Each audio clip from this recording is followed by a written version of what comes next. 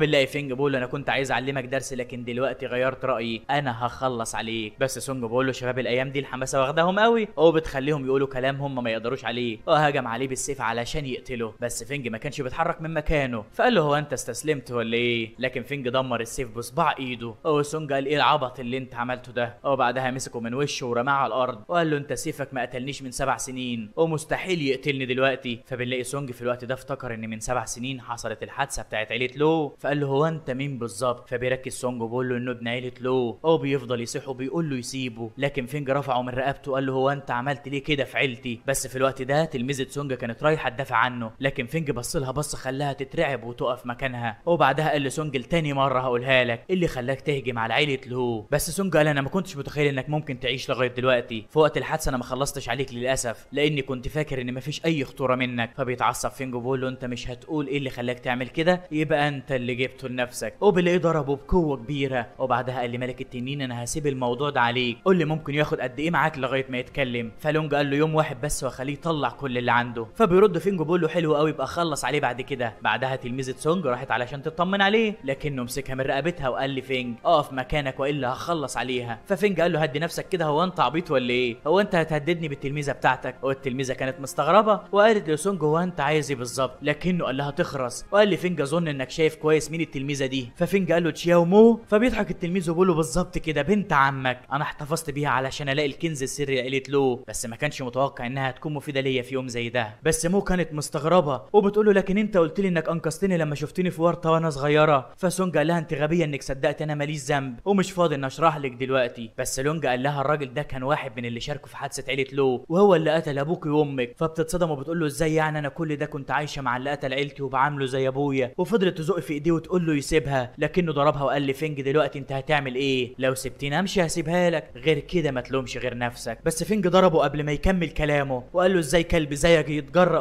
يتفاوض معايا، وبعدها راح يطمن على مو وطلب من لونج انه يساعدها. بس سونج ما كانش مصدق ان فينج قدر عليه بالطريقه دي، وقال له انا لازم اموته. بس فينج عوره في رجله وقال له اتكلم على قدك، بس قول لي ايه اللي خلاك تعمل كده في عيلتي. لكن سونج كان رافض يتكلم، ففينج ضربه بابره في دراعه وقال له انا صبري ليه حدود. فبيستسلم سونج وبيقول له ارحمني وانا هقول لك على كل حاجه. ففينج قال له هو انت شاركت في حادثه عيله لو؟ فسونج قال له انه كان فيها. فبيجيب سونج سيف وبيقول له كل اللي كانوا مشاركين في الحادثه كان عليهم الشعار ده، قول لي هل الشعار ده الطائفه بتاعتكم؟ فسونج قال له ده يبقى رمز عشيره يوان جين. بس فينج قال له لكن احنا ما كانش في مشاكل بيننا وبين العشيره دي، ايه اللي خلاهم يعملوا كده في عيلتنا؟ فسونج قال له ده بسبب الكنز السري بتاع عيله لو. بس فينج ما كانش عارف ايه الكنز السري ده. فسونج قال له عيله لو تقدر ترجع لايام قوتها في بدايتها بالكنز السري. ففينج بيقول لنفسه هو قصده على وريث العيله اللي كان ابويا بيتكلم عنه، وهو بيسال سونج بيقول له طب وعيله شو هم كمان كانوا عايزين الكنز؟ لكن سونج قال له ازاي عيله مستجده زي تشو تعرف السر ده؟ ده حصل بالاتفاق علشان ياخدوا نص ثروه عيلتكم. ففينج قال له طب والاتفاق ده كان بينهم وبين يوان جين بس ولا كان في حد تاني معاهم؟ فبيلاقي سونج اتوتر وقال ممكن لكن انا ما اعرفش حاجه. بس فينج قال له ما تعرفش ولا خايف تقول؟ فسونج قال له قلت لك مش عارف، انا قلت كل اللي اقدر اقوله، يا ريت تسيبني موتي مش هيفيدك، ابوك مات لانه ما رضيش ينحني، هو انت عايز تغلط نفس غلطته ولا ايه؟ فبيتصدم فينج وبيقول واحد زيك ما ينفعش يتكلم عن ابويا، وضربه وسابه الملك التنين. وفي الليل بنلاقي هاو قلقان على سونج وبيقول له ايه اللي حصل لكل ده؟ ليه لسه ما كلمنيش؟ بس ابوه قال له ما تقلقش وهدي نفسك، سونج يبقى استاذ فنون قتاليه ما حدش يقدر يقف قدامه. بس في الوقت ده فينج بيدخل وبيقول لهم للاسف انا خيبت املكم فيه، انا سمعت ان هاو دفع نص ثروته مقابل حياتي ودي مشكله كبيره. فبيتصدموا انه لسه عايش وبيسالوه عن سونج. بس فينج بيقول له المفروض تفهم لوحدك. فابو هاو قال له هو انت خلصت عليه؟ لكن فينج قال له انت المفروض تقلق على نفسك دلوقتي وتشوف هتطلع من هنا ازاي. بس ابو هاو قال له انا متاكد اننا هنعرف نطلع من هنا، بس انت ايه اللي مخليك تقف قدامنا؟ ففينج قال له انت مش عارف عملت ايه غلط معايا؟ مفيش حاجه اتعملت معايا كاتشين، بس انا عندي اسم تاني احب اعرفه لك، انا ابقى لو فينج ابن عيله لو. فبيتصدم وبيقول له هو انت السيد الشاب لعيله لو؟ وفينج قال له جاي هنا علشان انتقم لكل نقطه دم نزلت من عيله لو. فبينزل السيد تشو على رجله وبيقول له ارجوك سامحنا اللي حصل ما كانش بمزاجنا، في حد هو اللي اجبرنا نعمل كده، يا ريت ترحم عيله تشو. بس لونج قال له حد اجبركم انكم تشاركوا في اباده عيله كامله كان ليها الفضل على المدينه؟ ده انتوا ممكن تكونوا اللي خططتوا لكل حاجه، مستحيل عيله لو تكون اتدمرت في يوم وليله من غير تخطيط. وطلب من فينج يسيبه يخلص عليهم. فبيتصدم هاو وبيقول انا بريء وماليش دعوه بكل اللي حصل، انا كنت صغير وما شاركتش معاهم في اي حاجه، وابويا هو اللي عمل كل ده اقتلوه. فبيتصدم ابوه بيقول له يا ابن الجزمه بتبيع ابوك في دقيقه، ده انا عملت كل ده علشانك انت. بس هاو قال له كل اللي عملته كان بسبب طمعك وجشعك، وبص دلوقتي وصلنا لايه، حتى الشركه قربت تفلس لانها من فلوس حرام. لكن فينج صرخ فيهم وقال كفايه انا مش جاي احل مشاكلكم الداخليه. فهم الاثنين فضلوا يترجوا فيه، وابوه قال انا عارف ان غلط وانت كريم وهتسامحني، اتوسل اليك اعف عن حياتي ما تقتلنيش. ففينج قال له كويس انك اعترفت بغلطتك، لونج دلوقتي جه دورك كمل انت. فلونج ابتسم ابتسامه شريره وقال له انا فاهم اللي انت عايزه ايها السيد الشاب. وبكده تكون خلصت حلقه النهارده من حكايه فينج. فينج ده مرزق يا جدعان، الادله بتجيله لغايه عنده، بس يا ترى مين الايد الخفيه اللي جابت سونج وضغطت على عيله تشو علشان يشارك في الحادثه؟ يا ترى مين الراس الكبيره الخطط لكل ده؟ وايه اللي هيحصل مع فينج في الحلقات اللي جايه بعد المعلومات اللي وصل لها دي؟ كل ده واكتر هنعرفه بمجرد ما الحلقات الجديده تنزل. يا ريت بقى لو كنت جديد ما تنساش تشترك في القناه وتفعل زر الجرس علشان يوصلك كل جديد. باي من غير سلام.